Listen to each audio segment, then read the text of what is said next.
அபிராமி அந்தாதி பாடல்களை ஒவ்வொரு பாடலாக எடுத்துக்கொண்டு அதனுடைய நுட்பங்களையும் பக்தி நெறிகளையும் பார்த்து மகிழ்ந்து அனைவருக்கும் பகிர்ந்து வந்து கொண்டிருக்கிறோம். அந்த வரிசையில் இன்று 27வது பாடல் வந்துவிட்டோம். அந்த 27வது பாடல் மனச்சஞ்சலங்கள் தீர்வதற்கு வழிகாட்டக்கூடிய ஒரு பாடல் என்று குறிப்பிடப்பட்டிருக்கிறது. உலகத்தில் பிறந்த உயிர்கள் எல்லாமே, குறிப்பாக மனிதர்கள் எல்லாமே ஏதேனும் ஒரு வகையில் மன சஞ்சலத்திற்கு உள்ளாகி நாட்களை கழித்துக் கொண்டிருக்கிறார்கள். அந்த மன சஞ்சலத்திலிருந்து விடுபடக்கூடிய ஒரே அருமருந்து அபிராமி அன்னையினுடைய திருப்பாதங்களில் நாம் விழுந்து கிடப்பது, அந்த திருப்பாதங்களை பற்றி கொண்டு பக்தி செய்து கொண்டிருப்பது, அந்த திருப்பாதங்களை பற்றி கொண்டு அம்மையினுடைய நாமத்தையும் அப்பையினுடைய நாமத்தையும் சொல்லிக்கொண்டும் கதறிக்கொண்டும் பாடிக்கொண்டும் நினைத்து கொண்டும் இருப்பது ஒன்றுதான் நம்முடைய மனச்சஞ்சலங்களையெல்லாம் நீக்குகின்ற ஒரு அருமருந்தாக இருக்கும் என்ற வகையில் இந்த பாடலை அபிராமி பட்டர் நமக்கு 27வது பாடலாக அருளி செய்து தந்திருக்கிறார். இந்த பாடலை ஒவ்வொரு வார்த்தைகளாக பார்த்து அனுபவிக்க வேண்டியிருக்கிறது. என்ன அற்புதமான கவிநயம்! சாதாரணமாக தமிழ் படித்து எழுதக்கூடியவர்களுடைய கவிதை என்பது வேறு மாதிரி இருக்கும். இறைவனுடைய அருளால் தன்னுடைய ஜீவனை சிவனோடும் தன்னுடைய ஜீவனை அம்மையோடும் சேர்ப்பித்து அம்மையின் அருளால் பாடப்படுகின்ற பதியங்களினுடைய அந்த வார்த்தை பிரவாகங்களும் சொல் அமைப்புகளும் வாக்கிய அமைப்புகளுமே யாராலும் மீண்டும் எழுதப்பட முடியாத அளவுக்கு வல்லமை உடையதாக இருக்கும். அப்படிப்பட்ட பாடல் தான் இது, இந்த 27வது பாடல். உடைத்தனை வஞ்ச பிறவியை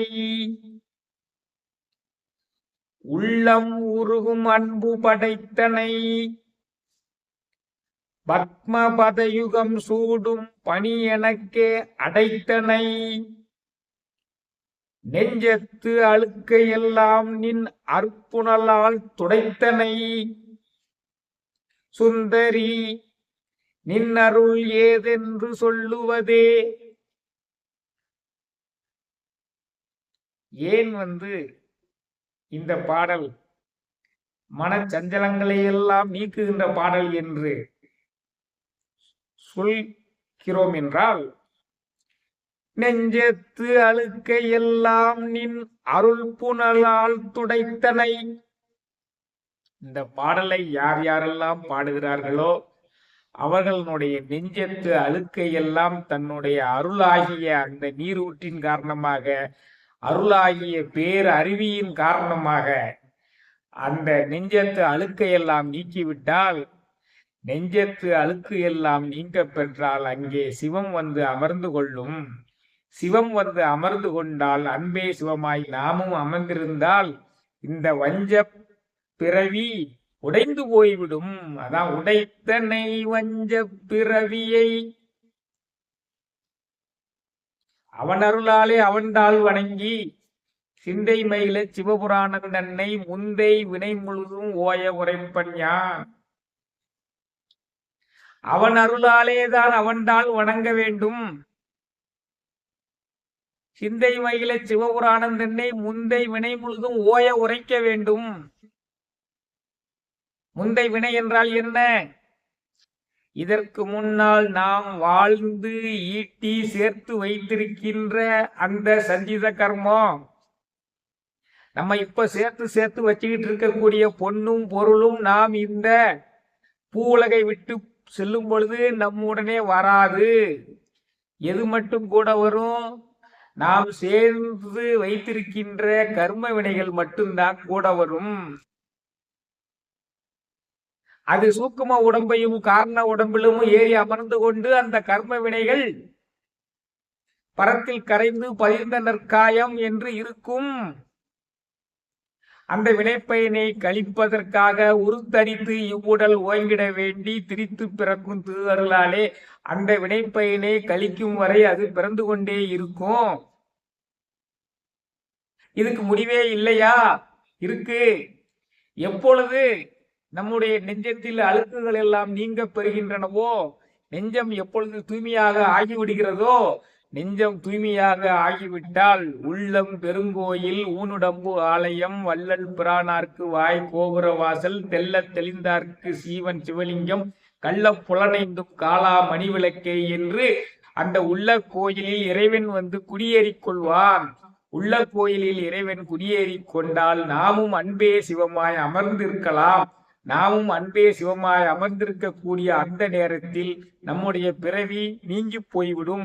பிறவாத பெருநிலையும் நாம் அடைந்து விடுவோம். யமலோகம் செல்லாமல் நேராக சிவலோகம் சென்று விடுவோம். அதற்கு நாம் செய்ய வேண்டியது என்ன?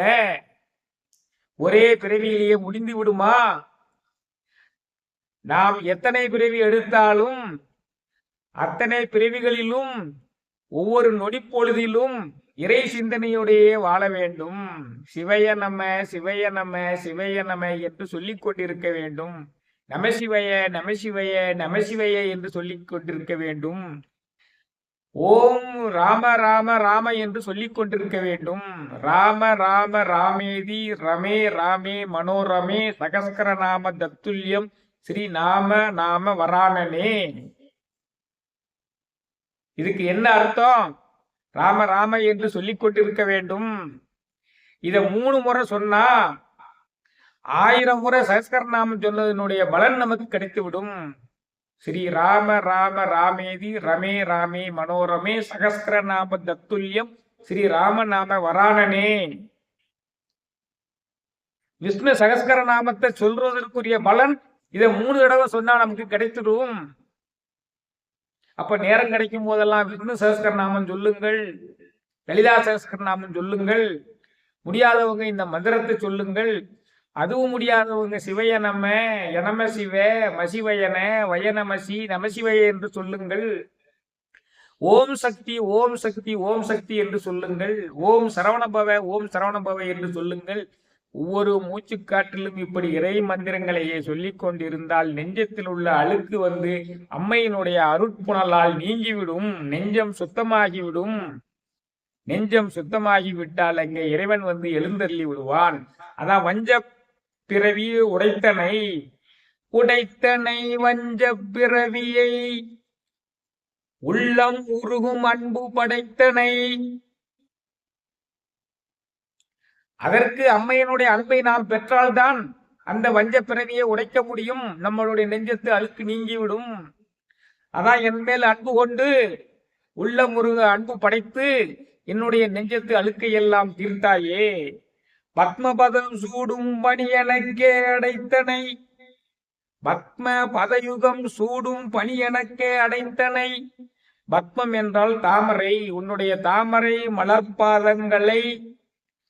மலர்பாதங்களில் என் தலையை வைத்து உன்னை வணங்குகின்ற பணியை எனக்கு இந்த பிறவியில கொடுத்தாய். இறைவனுடைய அருள் இல்லாவிட்டால் இறைவனுடைய பாதங்களில் நாம் சரணடைய முடியாது என்று சொல்கிறார். அதான் பத்ம பதயுகம் சூடும் பணி எனக்கே அடைத்தனை. நெஞ்சத்து அழுக்கையெல்லாம் நின் அருட்புணலால் துடைத்தனை. நெஞ்சத்துல அழுக்கு எப்படி வரும்? அழுக்காறு அவா வெகுளி இன்னாச்சொல் 4ம் இழுக்காய் என்றது அறம். அழுக்காறு பொறாமை, அவா பேராசை, வெகுளி கோபம், இன்னாச்சொல் தீச்சொற்களை பேசுதல். அழுக்காறு அவா வெகுளி இன்னாச்சொல் 4ம் இழுக்காய் என்றது அறம் என்று நாம் இந்த பிறவியிலேயே நெஞ்சத்தில் அழுக்கோடு வாழ்கிறோமே.